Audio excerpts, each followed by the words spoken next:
Welcome to Colicco News Network, your trusted source for exclusive insights into the companies leading the charge in global innovation and resource development. Now, today we're joined by John Prineas, Executive Chairman of St. George Mining, ticker code SGQ.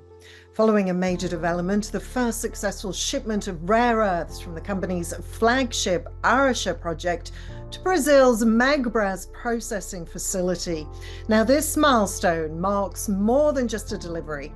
It's a strategic leap in positioning St. George at the heart of Brazil's fast-evolving critical minerals value chain. Now, John, welcome to Colicco News Network. Thank you very much. Now let's dive into the update that has everyone talking. Firstly, John, St. George has just completed its first delivery of rare earth material to Magbras. Now, what does this moment represent for the company? It's a great milestone for us. It's just the beginning, but it's a really, really good milestone. Brazil has the third largest reserves of rare earths in the world and is determined to establish a domestic supply chain to commercialize rare earths and to go all the way to producing permanent rare earth magnets. Brazil is a big country, 220 million people. It has industry that produces cars, aerospace, so it needs its own supply chain of rare earth magnets. And we're very, very proud to be able to contribute to that. We were the first rare earths developer to supply a rare earths product to the Magbras project. So it's a great initiative for us. Fantastic. Now, how does this shipment validate the scale and quality of the Araxá resource from an investor's standpoint?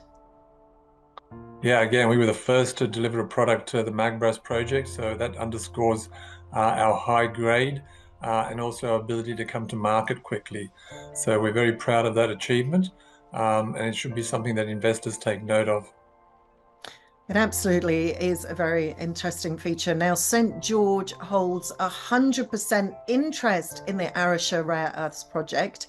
What makes this asset stand out in the global rare earths landscape? Yes, we have a number of points of difference that really make us stand out. We have very high grade rare earths. So our head grade is 4.1% across the deposit. That's the same as Lynas Mount Weld operation, which is one of the two biggest producers of rare earths outside of China. In terms of tonnage, we have 40.6 million tons. That's exactly the same as Mountain Pass in California, who's been the recent recipient of a multi-billion-dollar deal from the Department of Defense in the US.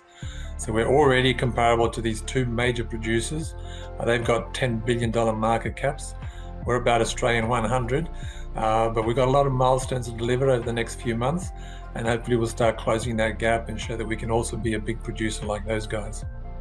Absolutely. Now, the recent $5 million capital raise was done at market price, minimizing dilution. How does this reflect your commitment to shareholder value? Our shareholders have been very loyal to us, and I'm a big shareholder myself. I've put a lot of money into the company, nearly $3 million. So I'm very, very protective of shareholder interest. We want to grow this company. We want to minimize dilution along the way. We have a lot of catalysts coming up this year. We're drilling and double the resource, metallurgical test work, scoping studies. So they're all things that are going to increase the value of the project. So we didn't want to go out and dilute shareholders by doing a massive raise at a big discount. So far, we're ticking the box there. And John, you now have 5 rigs on site, including 3 diamond drills. Can you give us an update on the current drill program and what it's targeting? Yeah, so we already have a world-class resource, as I said, a big rare earth resource and a big niobium resource, but we want to make it bigger.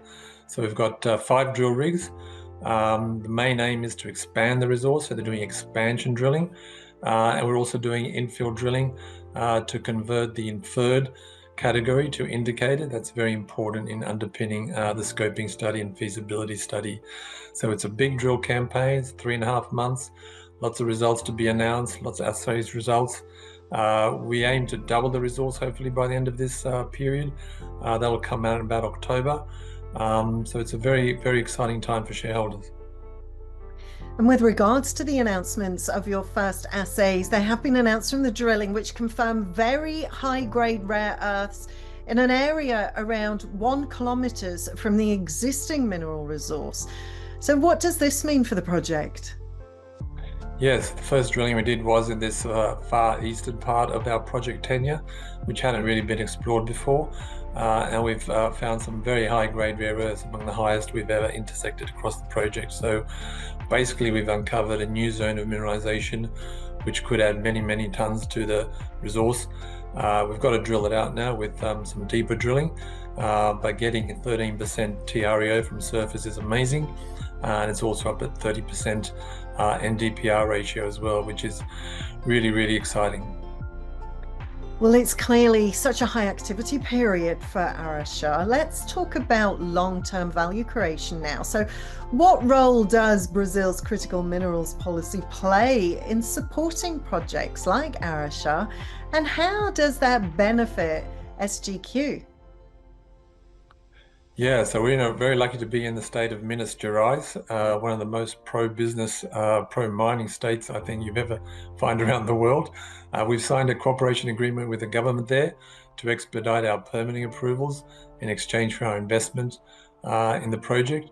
So this is very, very helpful in fast-tracking the project into development and just shows Brazil's commitment to develop its rare earth resources. And John, with the US showing interest in Brazil's rare earths and niobium supply, do you see St. George playing a role in future international supply chains? Yeah, definitely. In the niobium space, there's only three producers in the whole world. Two of them are in Brazil, one of them's in Canada. So we've got a great opportunity to be a supplier to the US demand. And exactly, US has already come to Brazil and said we'd like to do a trade deal on niobium and rare earths. And certainly in the rare earth space, the US only has Mountain Pass. They have splashed multi-billion dollars at it, but it's only a fraction of the rare earths that they need. So we expect to have a really good opportunity to contribute to the critical minerals required by the US. Absolutely, such an interesting time. Now, finally, John, what are the key milestones and news flow investors should look out for in the next 6 to 12 months?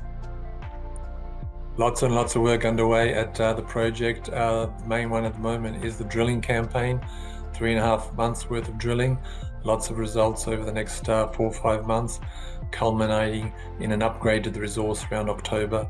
So that's a really big opportunity for us. We're doing metallurgical test work. Hopefully we'll have results out in about 8 weeks.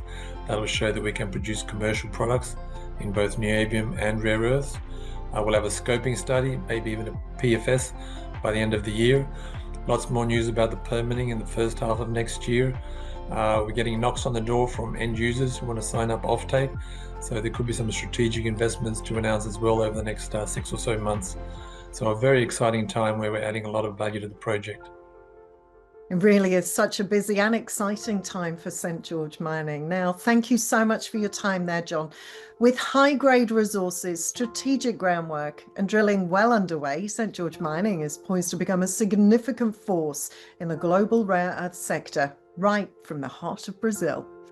This is Kaliko bringing you insights from the companies powering tomorrow's technologies. Stay with us.